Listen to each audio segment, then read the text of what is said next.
Le plus heureux de la semaine qui s'achève, Jean-Pierre Bemba Gombo, après son acquittement le 8 juin dernier, et alors qu'on attendait pour ce jeudi sa possible mise en liberté, la réponse de la Chambre de première instance 7 est arrivée plus tôt que prévu après 10 bonnes années. Jean-Pierre Bemba recouvre sa liberté. L'annonce de cette liberté provisoire a été faite ce mardi par la Cour pénale internationale. Sa requête de relâchement provisoire a été acceptée en attendant le verdict de la deuxième affaire ce 4 juillet.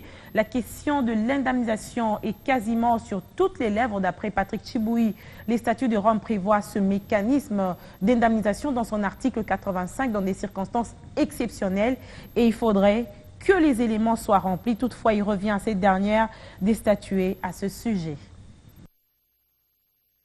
La nouvelle est tombée mardi en début de soirée. Jean-Pierre Bemba bénéficie d'une liberté provisoire dans l'affaire de subornation de témoins.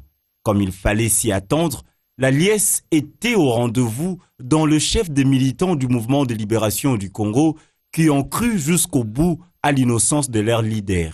Aujourd'hui, la vérité est rétablie. Après 10 ans d'arrestation arbitraire, après 10 ans de détention forfaitaire, Jean-Pierre Bemba, nous avons toujours plaidé non coupable, nous avons toujours clamé son innocence, nous avons toujours dit qu'il était innocent dans cette affaire. Et aujourd'hui, le monde entier a compris que c'était une affaire politique et c'est résolu de manière juridique avec la justice divine. Aujourd'hui, Jean-Pierre Bemba est acquitté sur toutes les charges. Pendant que nous le disions, d'aucuns ne croyaient pas que Jean-Pierre Bemba était innocent dans cette affaire. Cette décision fait suite à l'acquittement de l'ancien vice-président congolais dans l'affaire qu'il opposait au procureur sur le massacre perpétré par ses troupes en Centrafrique, et ce, après avoir passé 10 ans de détention préventive. Le débat sur son indemnisation refait surface. Nous attendons, la Cour peut le décider, la défense peut introduire une demande d'indemnisation, mais dans tous les cas, c'est la Cour qui devra statuer. Il faut vous rappeler qu'en son temps, M.